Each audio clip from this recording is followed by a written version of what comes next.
Good morning बेटा। आज हम क्षितिज का लेसन 9 कन्यादान कविता की व्याख्या समझेंगे, जिसके कवि हैं ऋतुराज। तो सबसे पहले कवि के जीवन परिचय पर नज़र डालते हैं। ऋतुराज जी का जन्म राजस्थान के भरतपुर जिले में सन 1940 में हुआ।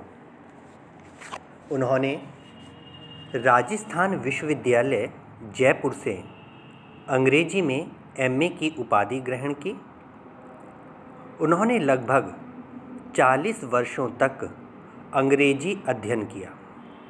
ऋतुराज के अब तक के प्रकाशित काव्य संग्रह में पुलपानी में, एक मरण धर्मा और अन्य, सूरत नीरत तथा लीला अरविंद प्रमुख हैं। इन्हें कई सारे पुरस्कारों से सम्मानित किया गया, जिनमें सोमदत्त, परिमल सम्मान, मीरा पुरस्कार, पहल सम्मान तथा बिहारी पुरस्कार शामिल हैं। उन्होंने अपनी कविताओं में यथार्थ से जुड़े सामाजिक शोषण एवं विडंबनाओं को स्थान दिया। इसी वजह से उनकी काव्य भाषा लोक जीवन से जुड़ी हुई प्रतीत होती है। तो ये था ऋतुराज जी का जीवन परिचय। और अब हम चलते हैं कविता कन्यादान की व्याख्या की ओर। कितना प्रमाणिक था उसका दुख लड़की को दान में देते वक्त, जैसे वही उसकी अंतिम पूंजी हो। प्रस्तुत कविता में ऋतुराज जी ने माँ द्वारा अपनी बेटी को दी जाने वाली सीख के विषय में बताया है। माँ अपनी बेटी को परंपरागत सीख से अलग सीख दे रही है।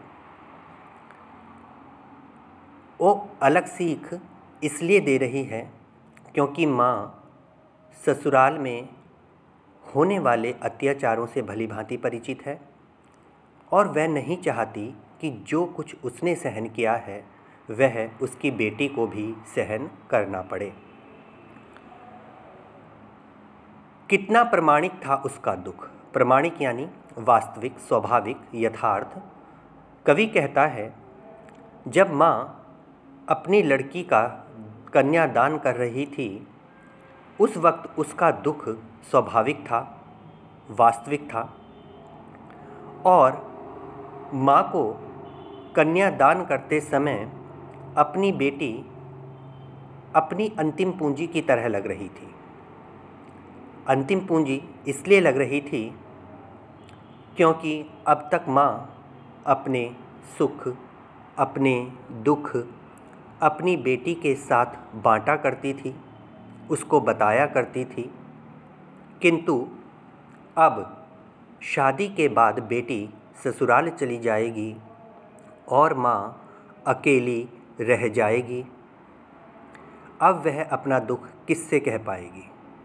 इसलिए माँ को बेटी अंतिम पूंजी लग रही है।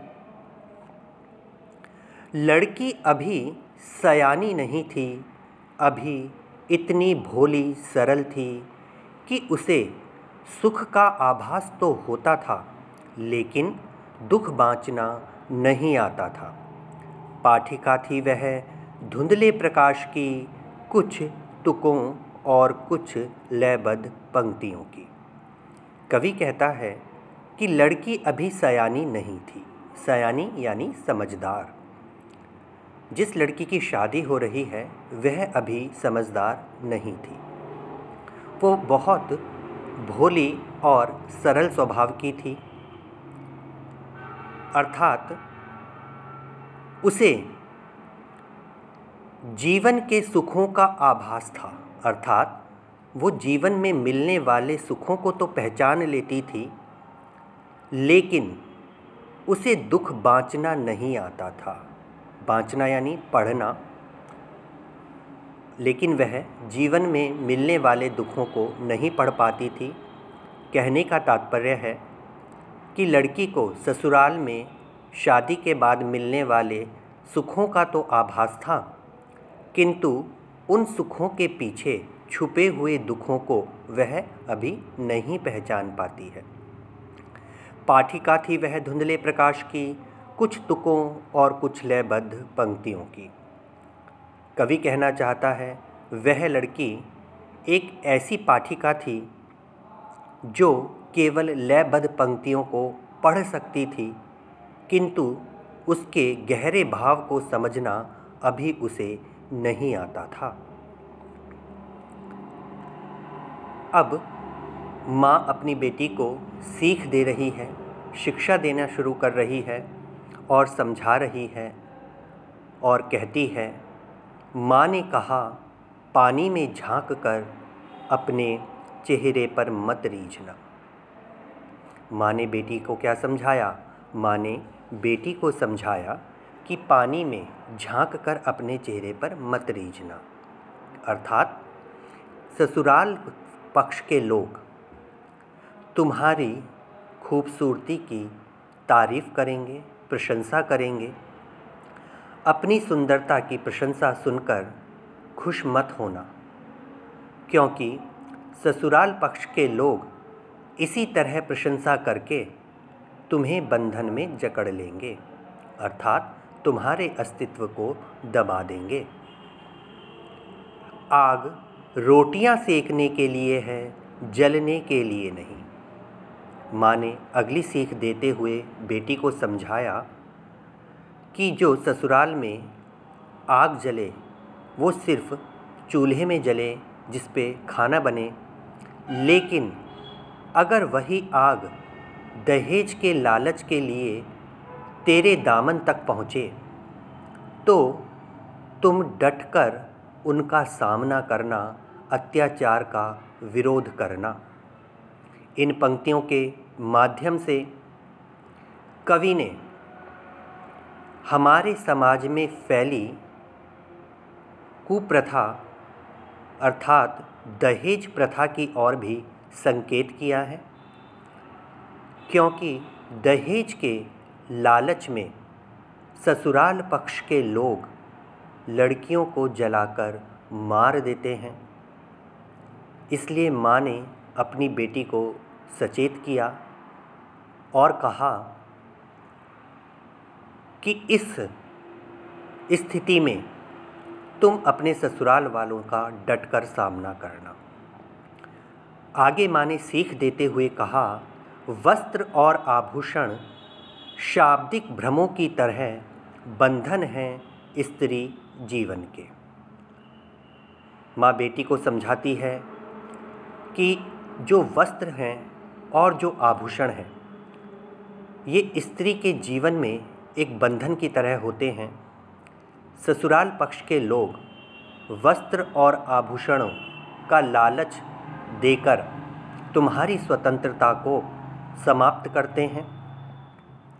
जिस प्रकार शब्दों के जाल में फंसाकर लोग अपने कार्य को सिद्ध कर लेते हैं, वैसे ही ससुराल पक्ष के लोग उपहार स्वरूप वस्त्र और आभूषण तुम्हें देंगे और तुम्हारी स्वतंत्रता को मर्यादित करने का प्रयास करेंगे, अर्थात तुम्हें मर्यादा का वास्ता देकर तुम्हारे जीवन पर अंकुश लगाएंगे।